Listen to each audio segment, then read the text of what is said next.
Alright, Stubbs. So how about America?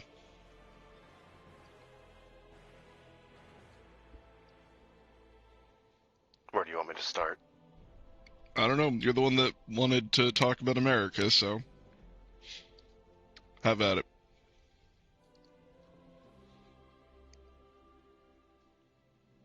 This is gonna get preachy. That's fine, get on your soapbox.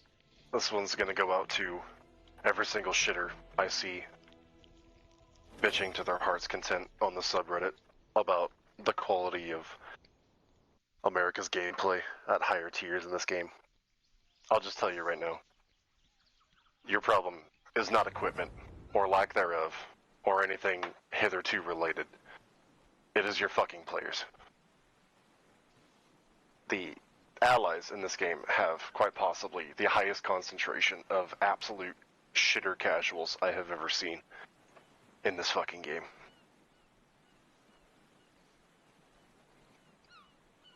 And it's not even close. I consistently have better win-loss ratios with quite literally any other nation in this game than the US. Which is wildly unfortunate, because I do genuinely enjoy a huge sum of the equipment and vehicles that the US has access to in this game. Yeah, But no, I you don't are a bit feel of an Marabou. I don't feel like I could ever properly enjoy it, because my teams are always just complete ass. And I mean, I should be prescribed like 1,000 milligram ibuprofen for how much my back hurts carrying these fucking people across the finish line. I mean, it's abysmal. It's fucking atrocious. And I have absolutely no idea what Darkflow could ever possibly use to remedy it, but if there is any kind of ELO skill-based matchmaking, my god, am I getting absolutely shafted. So, we've seen metas rise and fall in the past in Enlisted. And I'm thinking, even if you go as far back as the campaigns, right? If you go far enough back in the campaigns, there was a point in time where Germany was actually doing really well in Berlin. But then for the majority of the time that I can remember playing in the campaign system, Germany got absolutely shit on in Berlin, and it was just a Russian sweat fest. But if you look at the current game, right, Russia's borderline a dead nation. Like, people do play Russia, but nowhere near the numbers that I would expect them to, just for the sheer amount of power available in the Russian tech tree, especially at, like, the lower BRs, where you would think all of the newer players would be. You would think that there would be many players playing like BR2 USSR, where they have, in my opinion, competitive tanks, the best assault weapons in the game, and access to equivalent AT weapons. Like BR2, BR3, I think Russia's cracked. Even at BR5, I think they can be competitive. Now, I think that their map set gets boring and tiresome because it's all urban fighting. They don't have the diversity that the Germans have. But that doesn't really explain why I feel like, and I don't have hard numbers to go on for this, it's just the feeling that I get from playing Russia. I feel like they barely get played. But then if I look at America, I agree that it feels like on average the American player base is less skilled than other nations. I'm inclined to say that I consistently have some of the worst teammates when I'm playing as America, but it's not always true, and it hasn't always been true. There have been times in the past where the Americans have, like, greatly outperformed the Germans. Like, the meta back when the campaigns were around in Normandy used to swing back and forth between the Germans and the Americans, but then if you look at, Tunisia, for example, Tunisia, for the overwhelming majority of the time, was very heavily skewed towards the Allies, and it was only in the last, like, 6 months of the campaign system that suddenly the Germans made a huge comeback and became the dominant faction there. But I'm not sure if the reason why Germany is dominant is because people like Germany, or if people who play Japan are just so, like, so like focused on playing Japan that they just main that as their nation and they know it better than anybody else. Because likewise, my Japanese win rate is like through the fucking roof. And I don't think it's because the Japanese have significantly better equipment. I think there was a brief time period there where they had the Tokyo Arsenal SMG and they had the Type PA automatic rifle, and the Americans didn't have the Type 20 yet. When they did have a pretty severe advantage, but that's not there anymore, and I still see the Japanese performing pretty well. At least when I play them. They still perform pretty well against the Americans. For a long time, my take has been that the thing that America needs more than anything else is either the recoilless rifle or they need the super bazooka. They can do either one, they can do both of them. I don't think it makes a difference, but the thing that sets America apart from every other nation, except maybe Japan right now, is that they don't have good access to man-portable anti-tank weapons. The Russians and the Germans, they both have access to the Panzerfaust, and it performs perfectly well for what you need it to do. The Germans have the Offenrohr, which can also be quite good. You're trading, like, quality of life for penetration. I run both. I don't really have a strong preference either way. I think they're both perfectly usable. I don't know. Like, I don't know if it's that a lot of people see America and they think, like, America won the war, or they're American, or whatever, but maybe that's the nation that new players flock to more than any other. I feel like that's not necessarily true, because I know Germany has a huge cult following, just in World War II games in general, and people like playing the bad guys, so... Like, I don't know if it just attracts a certain personality of player, or I don't know if it's just, this is the interpretation that we get for playing it, but I do agree that playing an American team, generally speaking, they feel like they underperform.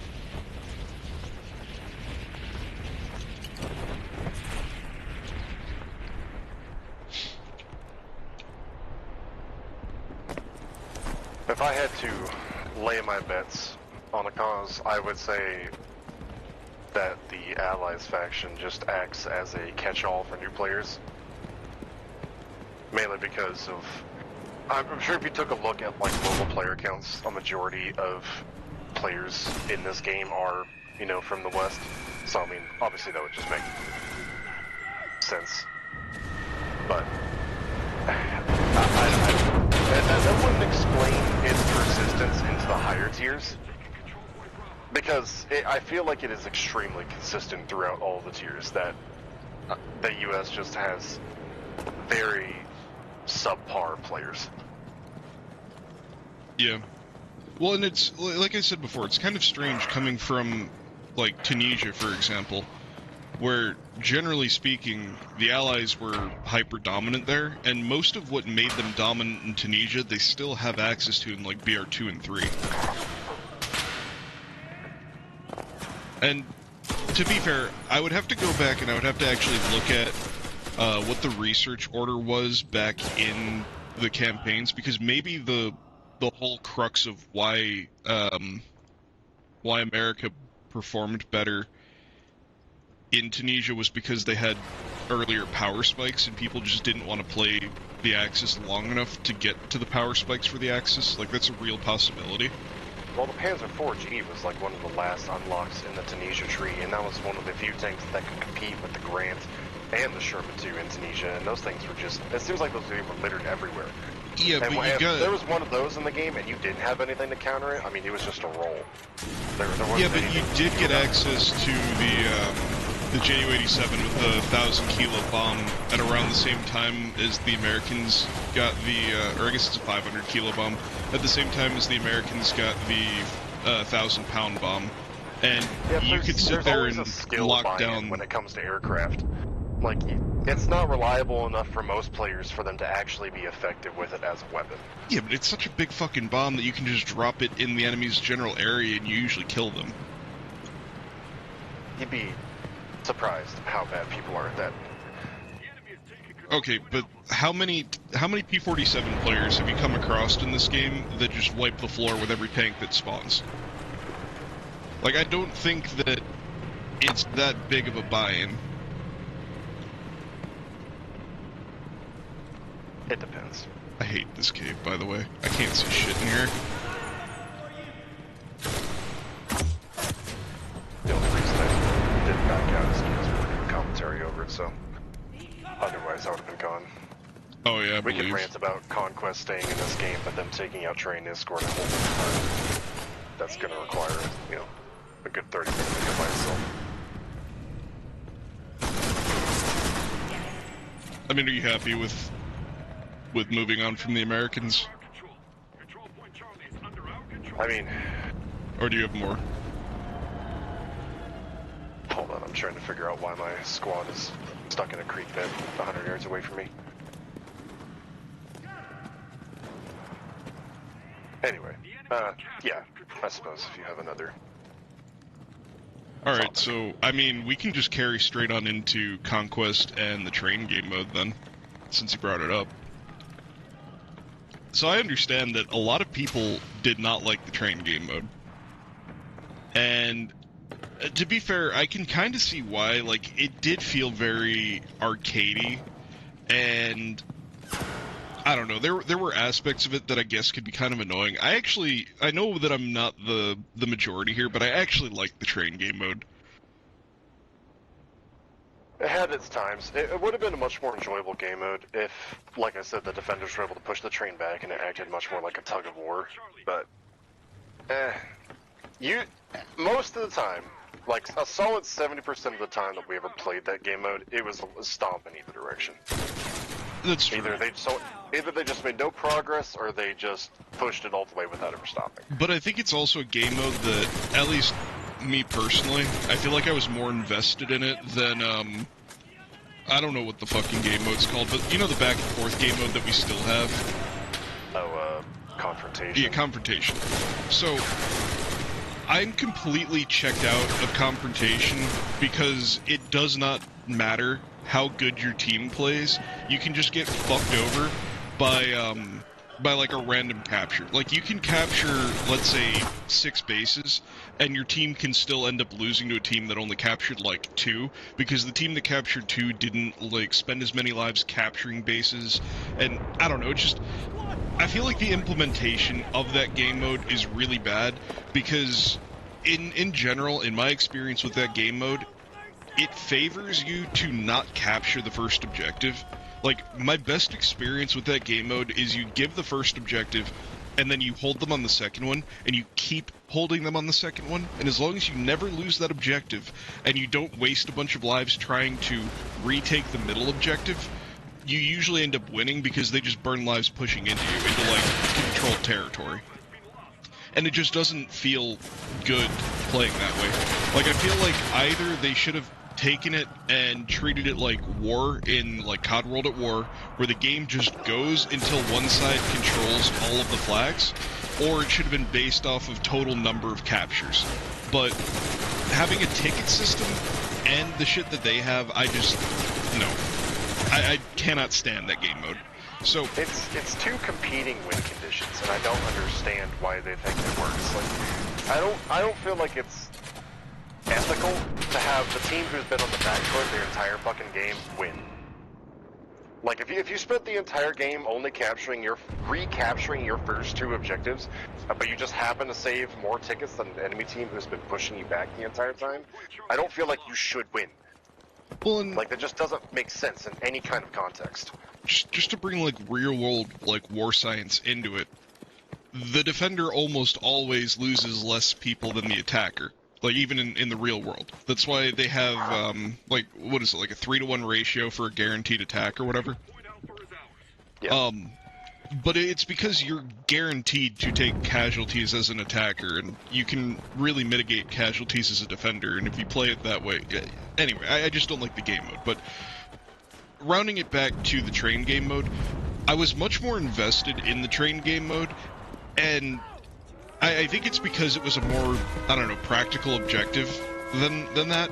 And so there are matches that I've had either where where we pushed it in right at the end when we were running out of tickets, or there were matches where they pushed it to within like 100 feet of winning the match, and we just shut them down and held it.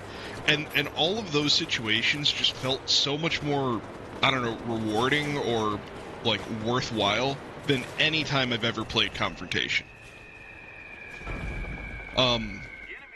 It would have been interesting if you could push the train in either direction.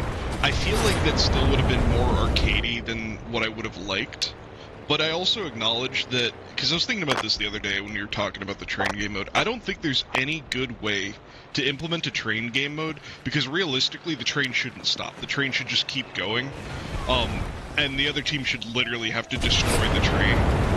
But I don't think that that would be fun if one of the, one team just rode on a train and shot at you and the other team was just shooting at the train. Like, I think it's a cool concept. I think it's difficult to execute in practice in a way that's both believable and fun. And I feel like for a lot of people it wasn't fun. For me it was, but, to each his own. But I don't think they can ever actually land on the believable thing for trains.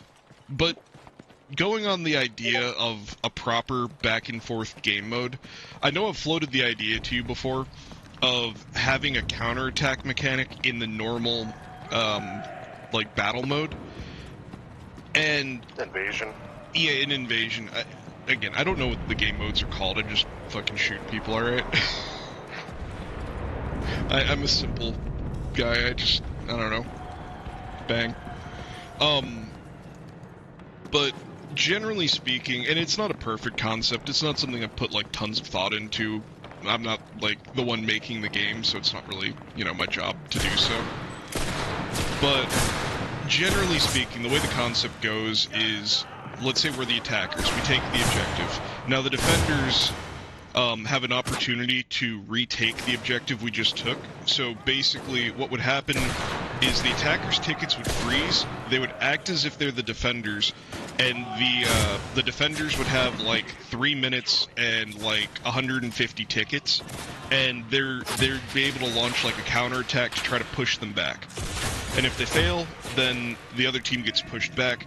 But the other thing it does is it creates a buffer so that if the other team doesn't want to counterattack, they have enough time to actually build defenses at the new objective. Because right now, one of the biggest issues that I see is you have engineers. Engineers have all of these cool things that they can do, building barbed wire and sandbags and tank traps, but practically speaking, they only get to do that if either your team is dominating the other team and they're locking down an objective, at which case it's a moot point, or if you have somebody who sees the writing on the wall ahead of time and doesn't fight for the current objective and goes and prepares the next one, which A, requires you to understand where the next objective is going to be, and I know a lot of people probably don't do that. They probably don't have that much map knowledge. And B, it requires you to be, like, forth-thinking enough to actually do that. And they could get around this by having, like a 30-second delay where you couldn't advance, but if you've got a coordinated team, you absolutely can roll the enemy.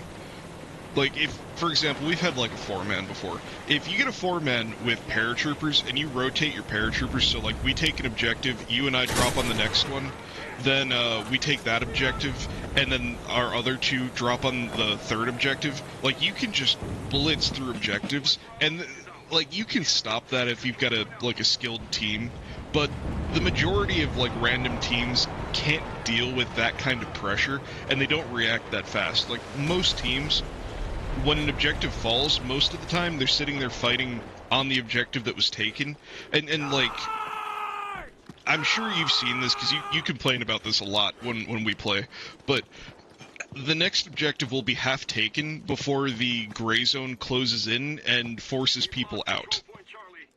Yeah. Well, I mean, my biggest issue with that is, I guess it comes down to the coordination of the teams itself, but you'll have people still sticking around at the location of the old objective, and the enemy team has already dropped half of their guys onto the next one, and it just seems like no one's reacting to it. Like this just circles back to the quality of teams between factions, but it's just ridiculous at times. Like, I don't... Now, admittedly, some of that is just an issue that you have to contend with because it's a free-to-play game, and there is no barrier to entry. Which, I mean, it's a good and a bad thing. I mean, you've got accessibility, right? But it also means that, you know, anybody with, like, a mouse, a keyboard, or a controller can pick it up, download it, and end up in your match, and they could have no interest in this game and just be trying it out. Or they can be somebody who really understands the fundamentals of, like, shooters and, like, infantry strategy. But it could literally be anybody getting on your team. You know, it's not like, I don't know, like Mech Warrior just came out, right? It's not like going into Mech Warrior where you're gonna run in, like, if you try to find other people to play it with, you're gonna find a bunch of other people who all like Mech Warrior. Yeah.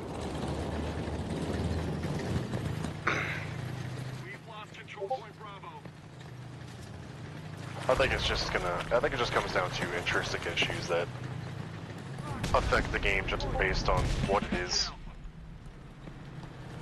I would like to believe that there's something we can do about it, but I'm not gonna hold my breath.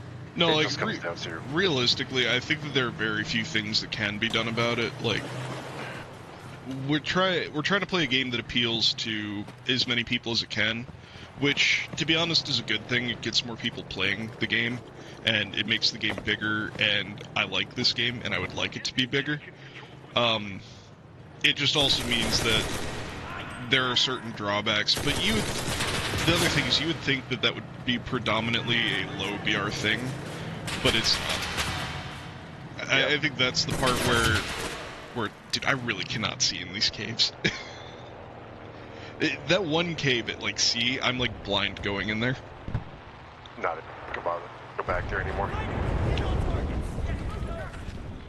I feel like I'm just throwing infantry into a meat grinder for, I don't know, no reason, I guess. I will say, I think there are measures that Darkflow could take themselves in order to better incentivize people to actually play this game correctly, and I don't think they often do enough. Okay, like, so what would you do? Well, rally points, for instance. Like, why is the points gained from rally points and having allies spawn on your rallies so low? I mean, it's like atrociously low. Why? If you want to incentivize but it's like passive income. Get, like, I mean, I feel like over the course of a battle, it racks up quite a bit. Like, I feel like one of the biggest, let's say I take a new squad that I want to level. I feel like one of the biggest boosts to my level that I get is when I first put the engineer in there, because the engineer can have a spawn beacon down, and I'm just passively getting XP as long as the spawn beacon's alive. Likewise, it felt like leveling the APCs was really quick for the same reason. And I feel like squads that can't take an engineer and can't build a rally point, so like the guerrillas, for example, I feel like you do feel the slower leveling with them. So, okay, I don't necessarily think it's an issue with points incentive, and to be fair, like, to Darkflow's credit, I do think they really do try to incentivize people building rally points, because almost every time that there's an event, one of the tasks in that event is almost always to have, like, 50 spawns on a rally point. So I think they are trying to get people to build rally points. Like, I don't know how else they can incentivize people to actually do that. I think the APCs were meant to be a band-aid because it's something that you can spawn in, and you're just instantly in a spawn point, and you don't have to sit there and take time to build it. You just drive it there, and there's your spawn point. And to some extent, I do think that that has helped.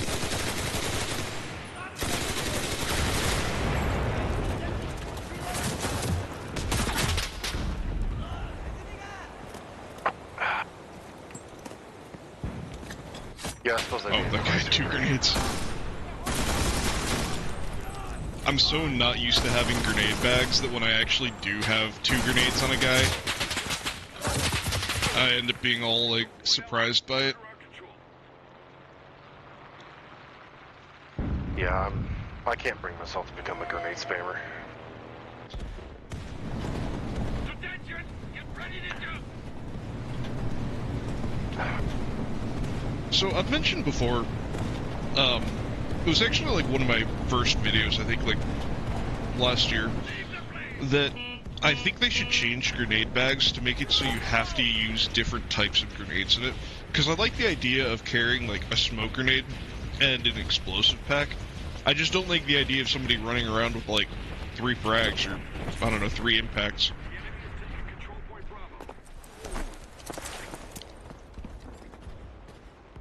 Yeah, I'm still I still have a bit of PTSD from the days of you know, entire rifle squads equipped with grenade launchers and white phosphorus. So, but I think grenades have improved in that they're not as ridiculous. The white phosphorus nerf helped. Yeah, that shit was just ridiculous. Also, I feel like I barely see impact grenades since they nerfed those.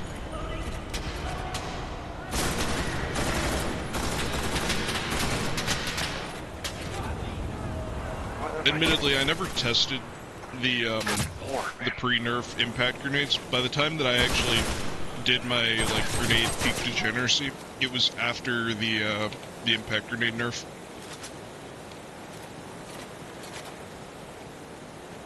But when I did it, I did like a couple squads with like rifle grenades and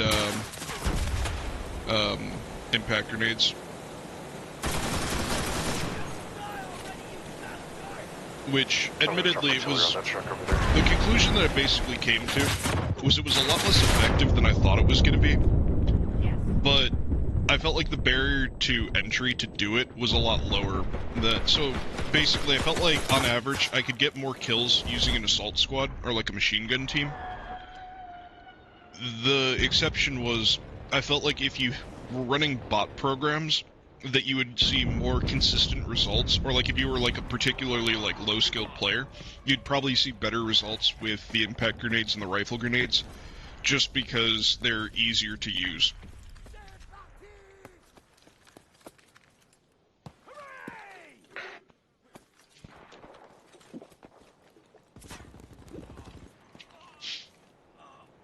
So, have you played with the gorillas much yet? I am at the moment, but like the tech tree ones, I haven't diddled with enough to really give an opinion on it. So, I like the gorillas. I mentioned it the other day, but I feel like they're designed specifically for me. They're definitely fit the forte of Thorn in your goddamn side. Yeah, so I feel like they're really good at being like hyper aggressive in like a roundabout way.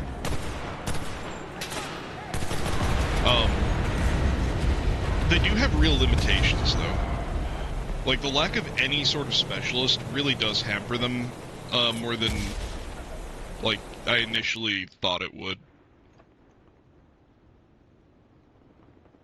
I would really be a lot happier with them if they did have like a single AT soldier. Like I mentioned with the premium one, when I covered them, that it could be like a machine gunner or a sniper or an AT soldier. Like realistically, I'd be happy with any of the 3, but I'm not big on snipers. Like if I'm gonna play a sniper, I usually play like a dedicated sniper squad, because I'm gonna like leave them somewhere where they can do sniper things. Damn. I could probably see the use for a machine gunner. Like, in the right position, I feel like they could be pretty powerful. But really, what I want on them is an AT soldier. And I understand you'd have to, like, play protect the AT soldier with that group. Because, you know, it's one guy. If they get popped, then, well, damn. But I really like the idea of being able to go behind enemy lines and like pop out of a window with a Panzerfaust. I think the TNT concept that they had for them was pretty neat. I just don't think that it's practical. Like generally speaking, in my experience, most tanks don't just sit there. I know some of them do. I know it's like a big complaint that people have had with this game for a long time, that there's a tank that's just sitting there in the gray zone, but like in my experience, it's pretty rare. Well, that's a whole other topic we can talk about as well. There's just absolutely no incentive in this game to be aggressive in tanks. Because of the absolute, like, the game is saturated with anti-tank weapons. And I do mean that.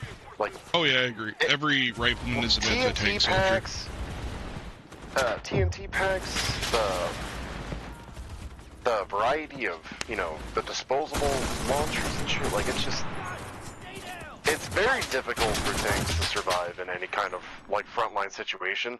So you can't really complain that they're sitting back in the gray zone and doing what they do best and just providing supporting fire on an objective, because that's all they can really do without getting instantly killed. Like, those people that you see doing that are the ones who know how to actually play their tank. And if they're pissing you off, that means they're doing a good job at it. Like, Yeah, they're playing to their fucking strengths. Like, why are you shocked by that? I'm just tired of having the same conversation over and over and over again. So, I know that it gets me killed a lot. I actually do push with my tanks a lot. And it's because I find sitting in the gray zone boring. I know that you can sit there, and I know that you can be safer and whatnot. I just get bored. But going back to what you were just talking about every... Well, the way that I usually explain it is every rifleman is an anti-tank soldier. Well, yeah. Going back to that video that I referenced before about grenade packs, back when I made that video, one of the things I talked about was how every soldier in the game is an anti-tank soldier, and anybody who wants tanks to push out, they need to give them an incentive to do so. And right now, when every single soldier, so like take a 9-man rifle squad, because more and more at BR5, like the 9-man rifle squad is becoming the standard because you can put assault rifles on, or not assault rifles, but like, you can put the not assault rifle, like the battle rifles, I guess, on them. Yeah. You can take one of these 9-man infantry squads, and you can give every single guy a TNT pack, which realistically you probably should be giving like 7 of the 9 a TNT pack, and you give like one of them a Molotov to blind the tanks, and you give the last guy like a, I don't know, a frag just to clear a room or something. But Yeah. like there's zero incentive to not do that, because you can just do it on every soldier.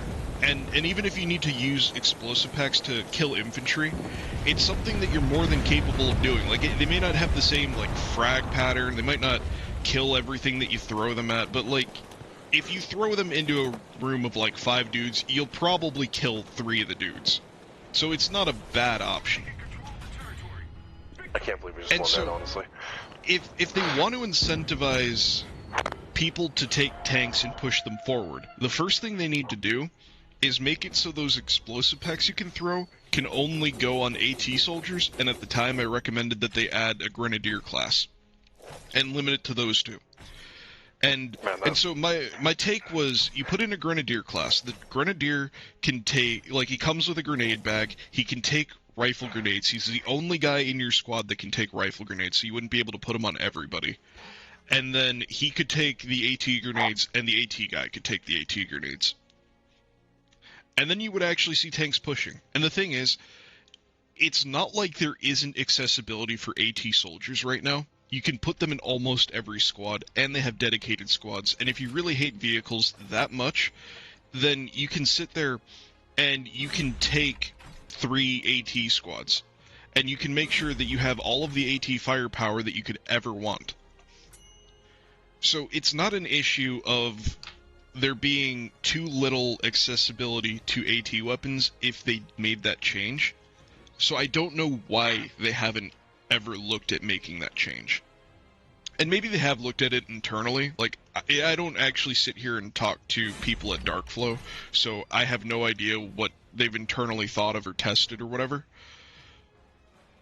But it just seems like that's the correct decision if you want to get people out of the gray zone. Yeah, it would. What's funny is that I'm sure that it's just like a completely blasphemous statement in any large scale forum at this point for Oh, how I'm sure people fervent people hate are that take. against gray zone camping. Like, I, those are the people who have never taken their tank and actually pushed up to the objective and seen the amount of grenade indicators appear on their screen. Like you can't incentivize that when the entire environment is working against you. I mean, like we said, like every single guy in any squad has access to capable anti-tank weaponry. And don't tell me that the TNT pack isn't, or explosive pack isn't capable anti-tank weaponry. I mean, it can kill everything short of a King Tiger, and even It's then, how you I can just get the throw underneath it. overwhelming majority of my tank kills. Yeah, like it's just, well, why would you push up? Why wouldn't you sit back and try to capitalize on the fact that you have, you know, a howitzer on tracks? Like I don't get it. I don't understand the mentality of it and why people don't understand why things are the way they are. I mean, and that's the way it's been for as long as I can remember. I mean, I hear people talk anymore about they see tanks as just, you know, a points pinata, kind of like bombers are. Because I mean, if they're within literal chucking distance of any infantry unit, they're as good as dead. Especially if they're not already looking at you. Yeah, so again, to quote myself from the past, whenever I've done a review of a tank, I usually refer to them as glass cannons. And then I just like usually that's like my qualifying statement. I'm like blah blah blah blah blah blah. But hey, every tank in Enlisted is a glass cannon because they're so easy to kill. Like they do have the potential to do a ton of damage. Take like a BR2 German lineup where you can bring the short 75. That gun is so good. It is by far one of the best anti-infantry just flesh mowing machines in the game. Yeah. Anytime I have the Panzer III in equipped in like BR2 and 3, it's just 100+ kill game every time. I mean, Yeah, it's just... but you know, anybody who looks at you with a det pack, like the thrown ones, a don't TNT get within pack that they 100 meters place, of the objective, but... an AT mine, an AT rifle because they can go through those tanks. Like anything that looks at you. Machine guns from any aircraft at similar tier. Yep. It's just... Dude, okay, so you think it's bad with the Panzer III? That Panzer IV that I play, it has like no armor.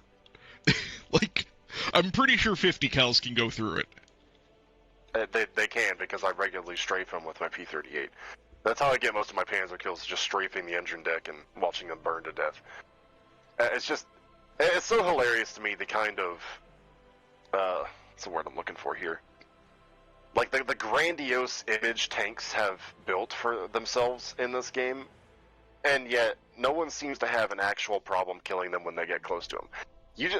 Everyone just has a problem with them being able to kill them at range. People have a problem killing them, but the people that have a problem killing them are the vocal minority that sit here and bitch about not being able to kill them. You yeah. I know remember this. I had a lot of arguments with a lot of people right after the merge when they told me that the King Tiger, the Tiger 2H, was just so hard to kill that America was dead, that you couldn't play America. Man, I made a fucking short where I think we took a Po-2 in one of them, and I think we took a Seagull, like the float plane in the other one, and blew up a Tiger 2 on the training range. And it's like, guys, all it takes is thinking outside the box, and you can kill them. Like, if your entire perspective of how you're going to engage the enemy armor is you're going to drive straight at it and shoot it in the face, if that's the only way you can think of to deal with it, I'm sorry, you deserve to be killed by it. Like, you deserve to have your pretty, brand new, shiny Sherman tank go up in smoke. Yeah, it's a bit overdone at this point. I agree, that the Americans need some sort of shoulder-launched AT weapon that actually does something at BR5. Because right now, they're the only faction in the game that can't deal with armor at BR5. And I know, the Japanese are running around with BR2 AT weapons, but you know what? American tanks have dog shit armor, so it works. Well, it's not so much dog shit as it was adequate for the time, which is still true. And, I mean, and America's defense in and of itself, most of the armor in the Allies line is horribly over-tiered. I mean, you can't sit here and tell me that the Sherman 76 sitting at BR5 is not equivalent to, like, the first Panther you see, if that.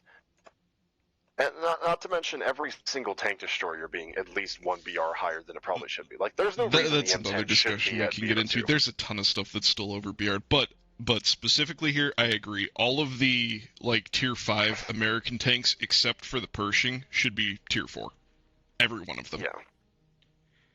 I mean, even just driving around the base, like Tiger 1E, I've never encountered an issue killing pretty much any American armor. I mean, obviously, I've had the odd shot, you know, a Pershing I didn't see, or a Jumbo 76 that was sitting back and had my turret turn. You know, that's on me. That's just the luck of the draw. But when it comes to just one-on-one engagements, you're both aware and engage at the same time. It's never much of a competition. Do you like how we've had? Just, do you like how we've had like 3 or 4 updates now, and there's still no Super Pershing? I called it, and I also called it. Oh god, I love how fucking right I was about this. I knew the Pershing was not going to be the magic fucking pill all you motherfuckers wanted it to be. It did fuck all for your fucking complaints. Everyone's like, "Oh my god, we're getting the Pershing. It's over now." It is like, such a piece of shit. My god. Oh, like, don't get me wrong. Okay, we're not doing this one. We're not doing 2 back-to-back. Okay, so I play the Pershing, but I'm not gonna lie, the Pershing is not competitive. Like, well, no, I mean, there was a reason got a good it enough wasn't deployed 2 years earlier in the fucking war, because it was horribly underpowered and needed a better power plant. The M46 was everything the Pershing wanted to be, okay? The M20, they sent it to the fucking lines in late war Germany and early Korea because it's what they had on hand.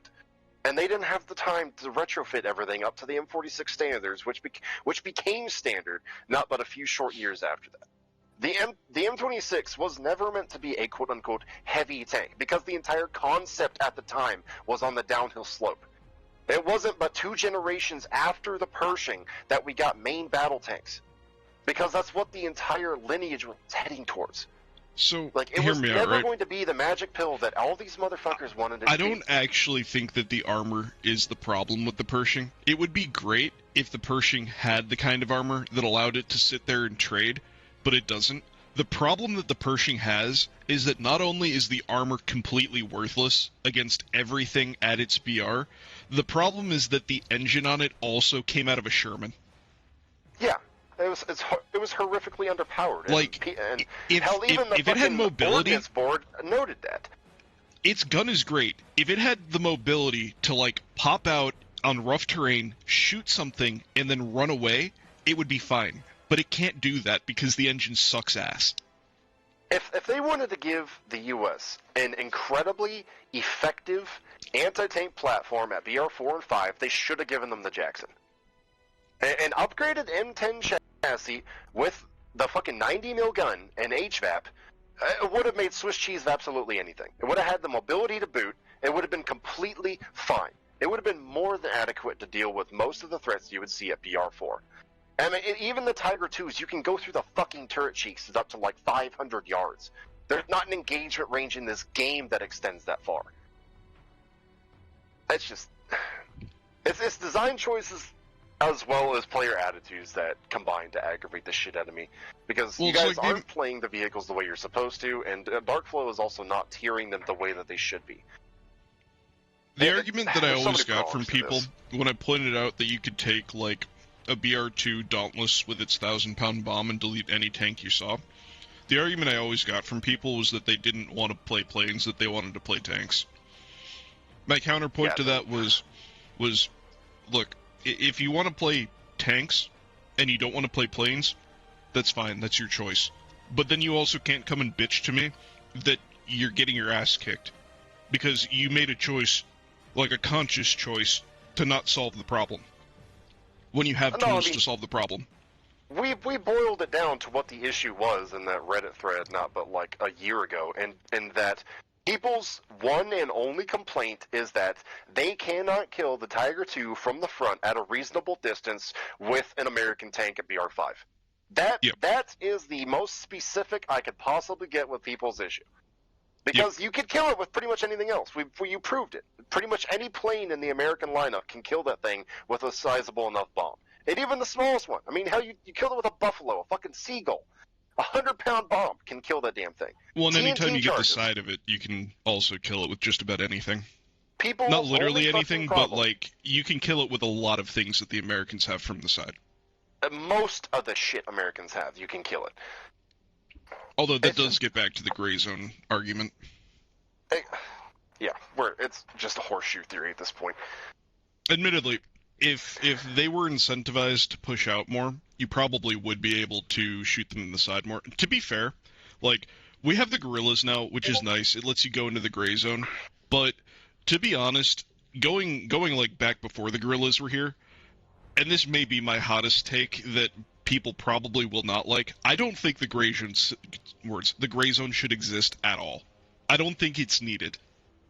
I don't think spawn protection should be a thing, and I don't think that the gray zone should be a thing.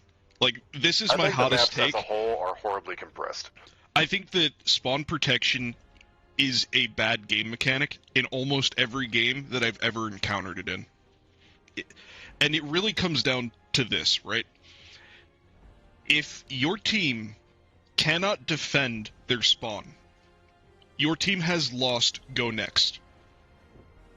That's really what it boils down to. Like, the bare minimum that you can do is defend your spawn. And if you can't even do that, the match is over.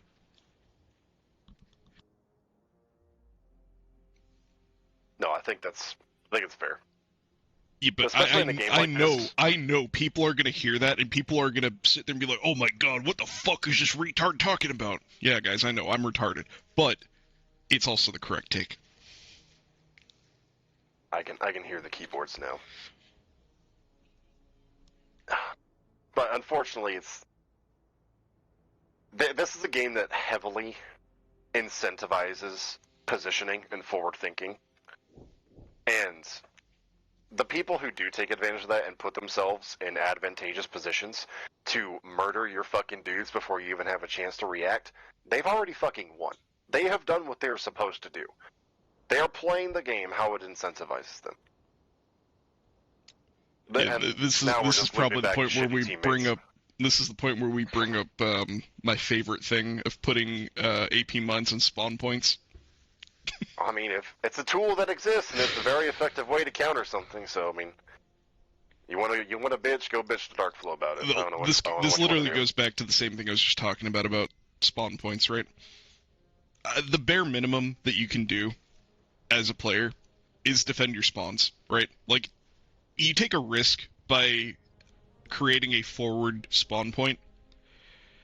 As somebody who builds forward spawn points, you have an obligation to try to defend it, and the amount of undefended, like, completely just door-wide open spawn points I come across is absolutely insane. And if you step on an AP mine that I put on one of those, the guy who built that, he killed you. Speak of the devil. Yeah. Like, I'm just gonna go park the Sherman on the hill. I run a lot of AP mines. At the very minimum, I put an AP mine on every engineer because I mine my own spawn points. I mean, I consider AP mines to be more useful than the TNT packs. The TNT packs are honestly worthless. Like, I wouldn't mind if they replaced them with like some sort of like timed satchel charge. That would actually make replace the thrown TNT pack and the place TNT pack with like a satchel bag. Yeah. Yeah, you want to talk about fixing your gray zone spawn tank camping? Then well, there you go. Well, okay, that's what they're trying to do with the guerrillas, but you know, it detracts from their ability to kill the tanks that they complain about. But your ability to kill the tanks is why they exhibit the behavior that you're complaining about in the first place. But like the it's way such that a I funny would conundrum. specifically implement something like that, like I would give it a wind-up time. Like you'd pull out the bag, you'd like pinch the detonator to start it. Like it would take Just a little do bit it of like time to Hell Let prep Loose it. does. I mean, Hell Let Loose, it takes like 30 seconds to set up the damn bag because it detonates like half a block. You know, Yeah. but it definitely gets rid of whatever problem you're experiencing. Yep. But, you know, the enlisted community won't go for that. You know, I actually think a lot of people would go for that. I know it would hurt to give up all of our, like, thrown TNT packs, but, also being able to blow up a city block, I could get behind that. I think other people could probably get behind that, too. It would be better than like, what we currently have, because, you know, I've tried to make use of TNT on the guerrillas. I run, like, one guy now in each guerrilla squad that has, TNT packs, and I know the incentive is you run behind enemy lines, you place the TNT so that you can lay an ambush, and you wait, but, like, I'm not waiting. I'm just not gonna do it. Did you say you put AT mines on rather than that? Yeah, so, okay, you can carry 3 blocks of TNT, okay? Or, you can carry 1 anti-tank mine. Well, you know what 1 anti-tank mine does? I put it in the road, and then I leave, and your tank dies while I'm shooting the rest of your team. Yeah, I would consider passive defense some more. It's so much more powerful. Whatever TNT does. Like, I can lay down some TNT and wait for a squad of infantry to walk by, or I can throw an AP mine down, switch to the next guy, throw another AP mine down, switch to the next guy, do it again, and then circle into the back of the objective, and maybe you never hit them, maybe you do, but it doesn't matter because I'm off doing useful things for my team. It's just a nice endorphin hit when you hear an explosion and see those pop up on your screen. And remember that you put an AT mine down 5 minutes ago. There is nothing quite as satisfying. Because, okay, so, I don't, if you've never used an AP mine, right? When they go off, they are not quiet. Like, if I put one in the building next to me, right, on like a spawn beacon, and I go, like, down the street, I can hear that fucker click when somebody steps on it. Okay, like, yeah. I hear the click, I hear the boom, I get the kill feed that says I just killed 7 people. There is nothing more satisfying. It's a good time. It's a good time all around.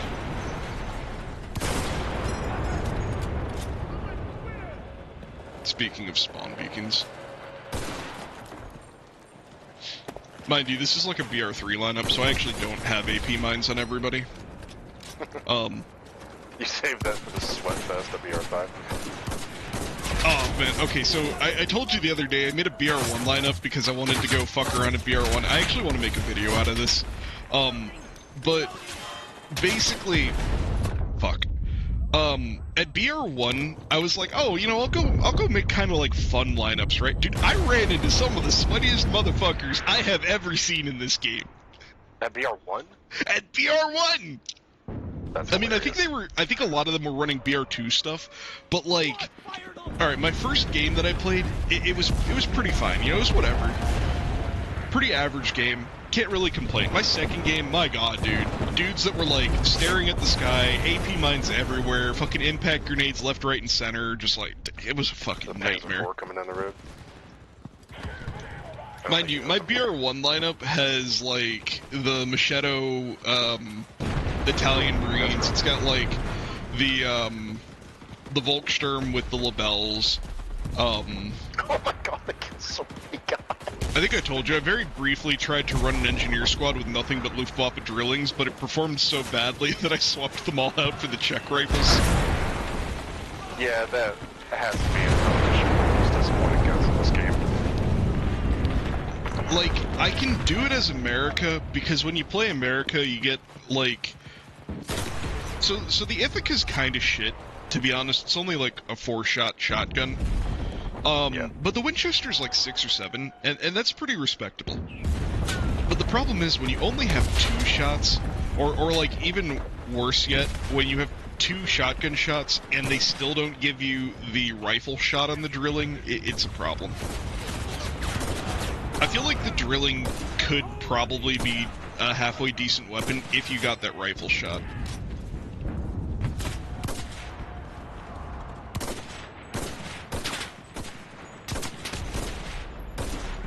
You know how far we veered off course from the original topic? What, of America? I kind of figured Yeah. we were done with America. We were talking about the trains before. I don't think we ever really finished with the trains. I think we just got sidetracked with a bunch of other nonsense. Oh wait, this guy is my AT. Never mind. I was really hoping I was going to smack that flame tank with an AG and just watch it detonate on the road, but alas. You know, I know we've only played like, what, 2 matches now, but conveniently, our team's actually been performing pretty well. Yeah. Go figure. It's very out of the Just have ordinary. to bitch about American teams, and then we get nothing but decent American teams. Call me a lot of things, but self-aware is probably my best.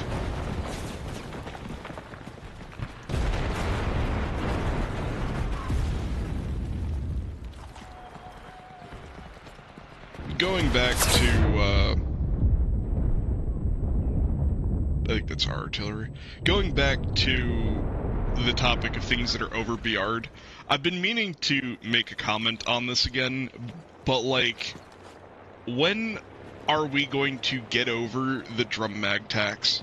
I am so sick and tired of them pigeonholing all of the weapons of certain types into like BR4 or 5 to the point where it's just not worth using most of them. Yeah, I don't understand how you consider magazine capacity such an overwhelming factor when it comes to balancing a weapon. I mean, I could reload a Car 98 and get out just as many shots as I can with something like a Gewehr, which I can rarely hit what I'm actually aiming at for some reason. At least the car kills them when you shoot them. Yeah, I mean, I take Car 98s into my lineup at BR3 just because it's dependable. Oh, yeah, I mean, the yeah, it's pre-war only Car 5 shots, 98 but is that really doesn't good. matter when you're hitting everything you shoot at. I don't know. I don't know if they're considering it like ease of use when it comes to weapon No, I'm itself pretty or sure what. the reason why it's where it is because back in the day, before the merge, there were a lot of people that sat here and they bitched and moaned and whinged on and on and on and on. They were like, oh my god, these guys are the PPDs, they have like 71 rounds of their drum, and oh my god, they're so powerful, and I just can't deal with it. Because, remember, the PPD used to be in Moscow, okay? Yeah. Like, the very first PPD. It's BR4 now. It used to be in Moscow. You know what else used to be in Moscow? The fucking premium Fedorov squad, which, as somebody who doesn't have it, it doesn't affect me. But if I was somebody who had the premium Fedorov squad, and it went from being in Moscow to being BR5, I would not be happy. Yeah, I definitely don't understand the balancing decisions when it comes to a lot of the not only automatic weapons, but Well, it's like, the game has mechanisms to balance this, okay? The Fedorov that I'm speaking of is a light machine gun. Do you know what light machine guns have in this game? They have a debuff for moving and shooting. And it's not like a small debuff. Like, you can really feel the accuracy penalty for just walking and shooting with them. And it's greater in some and lesser in others, but the point here is that if you wanted the Fedorov MG to be like a BR3 gun, because BR3 can still see Moscow, I think you could have made it a BR3 gun and just given it the recoil penalty for moving.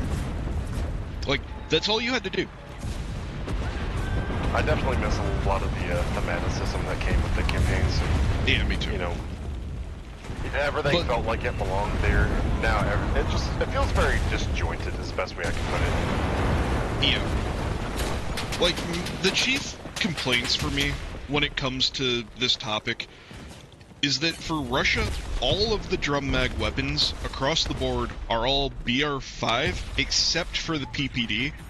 I think that they all should have a 1 BR spread from one another, and they should start at, like, I think there's 3 of them. So BR3, and you do the PPD at BR3, the second PPD at BR4, and the PPSH at BR5.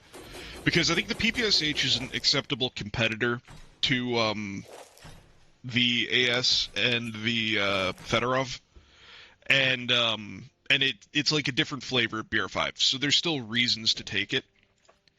I'm actually, now that we're here, I can go and look at it. So yeah, the PPD-40 should be BR3 in my opinion. Or the PPD-34-38 rather. This one should be BR3. PPD-40 should be BR4. PPS-8 should be BR5. Right? And then it's a competitor to the AS-44 and the Fedorov Automat. Likewise, we look at Germany. Everything from the Kirli forward is all BR5. STG, yeah, keep it at BR5. Even the MP43, I think it would be okay at 4, but sure, keep it at 5. Take the MKB, make it a BR3 light machine gun. Is it a light machine gun? No, not really, but statistically, if you compare it to a bar, it's really similar to a bar. Like, the bar hits harder, it's got less ammo, the bar has more recoil, this has less recoil. Put it on light machine gun teams, give it the debuff for moving and shooting, boom. But at least that gives you some sort of diversity, because right now, if you go to BR5, I'm not using Kirlis, I'm not using MKBs, I'm not using MP43s, I'm using STGs. Why? Because they're just better. Period. To that end, I don't even understand why the Kirli is BR5. I think it could have been a BR4 gun, and I don't think anything would have changed. It used to be a Stalingrad gun, by the way. I'm assuming it's based off of fire rate and magazine capacity, because I mean it seems like all of the bullet hose weapons are at BR5. But then again, how the hell do you explain the MG42? It's BR4.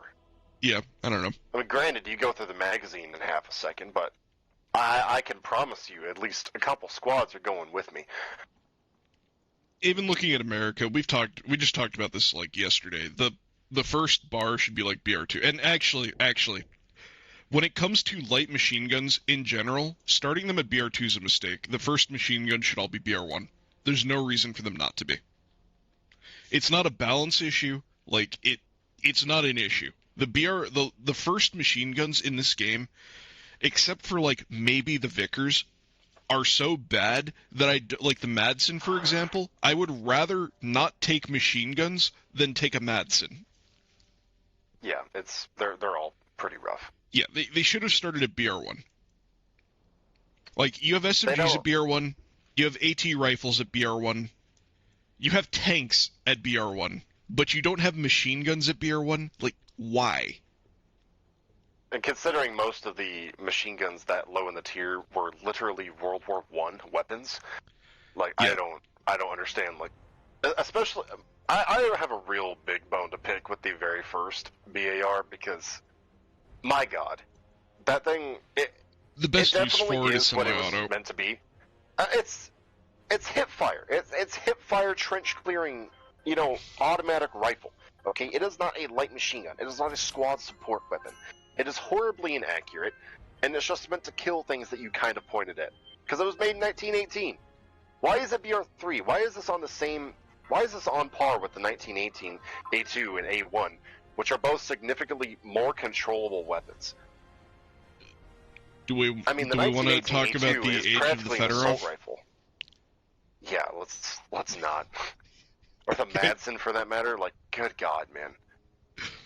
It doesn't make a whole lot of sense. But they're perfectly fine having, like, the M3 at BR2. Like, the M3A1, dude, I could clear with that thing. That thing is disgusting. It's a laser beam. But you somehow have a problem with these automatic rifles that bounce all over the place, have atrocious recoil patterns, are absolutely heavy as sin. It's all over the place, man.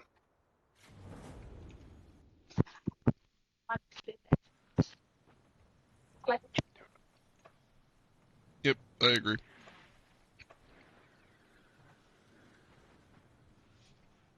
You have anything else you want to cover? Yeah, I want to top it off with tank destroyers. Every single tank destroyer in this game should drop down one BR. Every single one. Every single one. No, I don't want anyone to mistake what I'm saying. Every single one. You cannot make a case for any single tank destroyer in this game to not drop down a single BR. And no, I'm not talking about Japan's gigantic casemate behemoth. I mean, that thing's pretty much all they got. They can keep. They can keep I was it at about BR5. to. I was about to ask about the Ag Tiger. Well, it's not in the game yet, so it's not my problem. It's not a point I have to defend yet. Okay, No, okay, but every when they casemate tank destroyer, there's absolutely no case for them to be at the BR that they at. Because you are automatically suffering a penalty by it being casemate. oh, I would even argue that the ones with turrets can go down because they have 0 armor. Well, yeah, the M10, the M18, I mean, the M10 can't rotate a turret faster than like a half degree a second. The M18, it's meant to have speed, but none of the maps in this game are big enough to actually capitalize on it. It's just, it doesn't make, like, why even include them in the game in the first place is my question. Like, They what exist, purpose I do guess. tank destroyers serve in this game But as a whole? yes, I agree. Like, generally speaking, every tank destroyer should be 1 BR lower because their whole purpose is to be an anti-tank weapon. And if you put them at the same, like, take the Martyr with the Pac 40, right? Why would I take a Martyr with a Pac 40 when I could take a Panzer IV with a Pac 40? Like, Yeah, it's just I can have a turret and armor. Why would I ever touch the Stug 3 or anything like that when the Panzer IV F2 is at the same tier? It's the same gun, but you have a turret. And the extra armor on the Stug isn't going to help you. The lower profile isn't going to help you. None of that matters in this kind of gameplay. And let's not forget Like, about the why- lack of a machine gun. Yeah, on top of that. Yeah, in an infantry-focused game. Yeah, okay. But it just doesn't make any goddamn sense. I don't understand the methodology or the thinking behind it at all. Like, I would like to see, I know Darkflow has access to it, but I would love to see, like, actual raw numbers as to how many people play those vehicles. Because It I can't be a guarantee lot. it's just practically zero. I mean, there's probably a subset of people who, you know, throw it on because they just equipped it, and it's probably got a decent gun. They're like, oh, cool, I really like this tank. You know, I have like a model of it or something. I'm sure that I have it there's in War Thunder, also, whatever. I'm sure that there's also a lot of like, I'm not. I wanted to call them Milsim diehards, but that's not really what I mean. Like people who are really into like authentic history and want to run historical lineups. Yeah. Which is cool that you can do it in this game. It just sucks that it, you know, sucks. Yep, I agree. Like, you're putting yourself at a disadvantage by even bringing it in the first place. Man, okay, so something that I've thought about before, I don't think they should do this, by the way, but it would be interesting if they did, is, if they gave America and Russia more tank spawns than Japan or Germany. Like, imagine if they gave Japan 1 tank spawn, they gave Germany 2, and they gave Russia, like, 4, and America, like, 4. I can hear the screeching now. I mean, yeah, but think about it, right? Like, the American tanks are not that good. But a way you can overcome them not being that good is like the real world. You can just mass produce the shit out of them. Yeah, let's put that 5 Shermans to 1 Tiger myth to rest in. We'll see who comes out the other end. Hey, I can tell you from experience the Tiger wins. How many times have you spawned? Well, I guess you don't have a Tiger 2, do you? I was gonna say, how not many yet. times have you spawned a Tiger 2H and just sat there farming enemy tanks? I'm allowed to be mad that glass transmissions aren't modeled in this game, right? There's a Panzer IV there if you want to eat that. I don't. I'm busy murdering humans and committing war crimes. I guess it is Monday, huh? Yep. You know, this is off topic, but I like the Hey, whole look, a war Stug crime. 3! Holy shit! I like the Speak whole of war the crimes thing as a meme, but I'll go blow it up. the amount of people that like unironically bring up war crimes in video games actually annoys the fuck out of me. True, look, a Stug. You know, I'm suffering for driving up here, just like you said.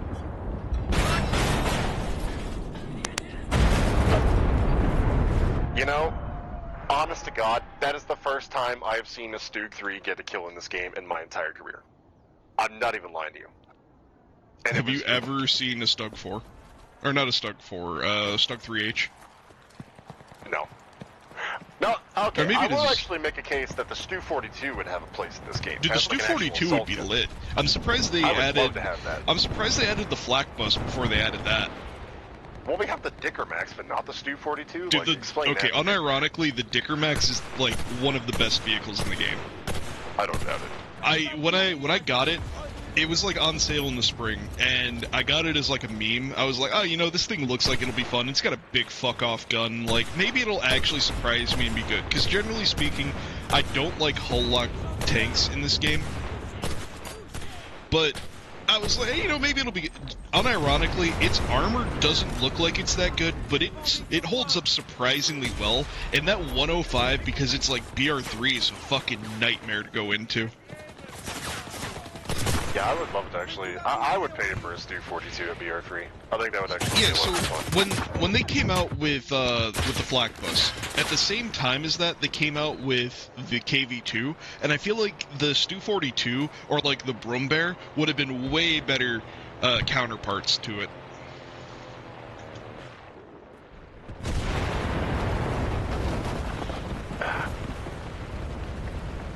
You know, all of my other guerrillas for all of my other nations, except for the premium ones for Russia, I run rifles and submachine guns on all of them. And then my fucking Americans, I just run submachine guns and shotguns. I appear to have a tail. Oh, tail's gone. It took it from me.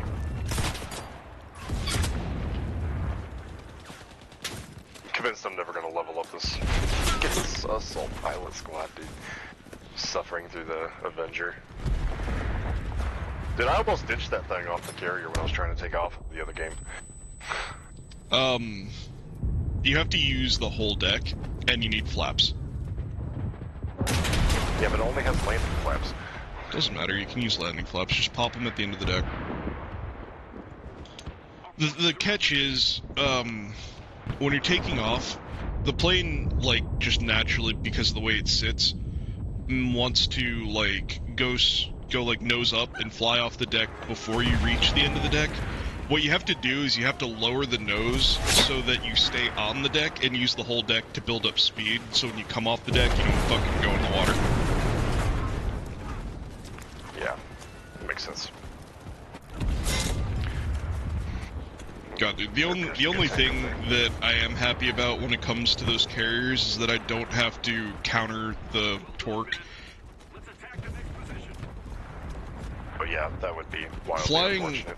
Flying radials in DCS, like, by far the hardest thing for me with the Focke-Wulf 190 Anton and the, like, test drives I've done of the Dora, by far the hardest thing with them is just getting them in the air. Like, I can do it just fine with, like, the P-47, and I can do it just fine with, like, the BF-109, but getting the Focke-Wulf 190s off the ground is, like, it's hard. That just reminds me of the guy who tried to take off in the Mosquito who spent like 10 minutes just doing burnouts on yeah, the just runway. doing spins, yeah. That poor By the bastard. way, I like, bet he's still there. I'm sure somebody who created that plane had a good reason for it, but why the fuck do both of the propellers rotate in the same direction on that plane? Like, that's why the Mosquito was such a pain in the ass to, like, get off the ground, and why that guy was spinning. If they counter-rotated, they would cancel each other's torque out, and it would be so much easier to get it off the ground. I gave up questioning British design choices on vehicles a long time ago. Like, don't get me wrong, I question the design choices on the Focke-Wulf 190, because the thing is, the power, so for the Dora, for example, because it does have, like, a retardedly powerful engine, part of the issue in getting it off the ground is because it's got a really powerful engine and a ton of torque. That's actually not the main reason why it's hard to get off the ground. The reason why it sucks so much ass taking off in a Focke-Wulf 190 is because of the way the wheel lock works on the tail wheel. Basically, Yeah. if you fly like a BF-109 or an intelligently designed plane, like, I don't know, like an American plane, or even a British plane for that matter, they usually have a wheel lock where you turn a knob and it locks the tail wheel in place. The Focke-Wulf 190 doesn't have that. The way you lock it in place is you pull the stick back in your stomach, okay? But here's the thing. You need to pull the stick back into your stomach, and you need to, like, use your rudder pedals to keep the plane going straight until you've got enough air moving over the wings that it stops doing that. But the thing is, because you've got your stick in your lap, you also are pulling the elevator up so that, you know, the plane wants to nose up. So at the right time, where the tail is no longer, you know, being an issue where you need the wheel locked in place, you have to move the stick forward, because otherwise the nose will start coming up and you'll get a wingtip stall and the plane will roll over anyway. I'm telling you, dude, that was, like, the hardest plane I have ever learned to get off the ground in DCS. Like, actual nightmare fuel. Well done, boys. Especially if you've got extra weight on it. Like, if you're carrying, like, I don't know, I think you can take, like, a 500 kilo bomb. If you're carrying, like, one of the big bombs on it, my god, dude, getting that thing off the ground is just awful. That sounds like it.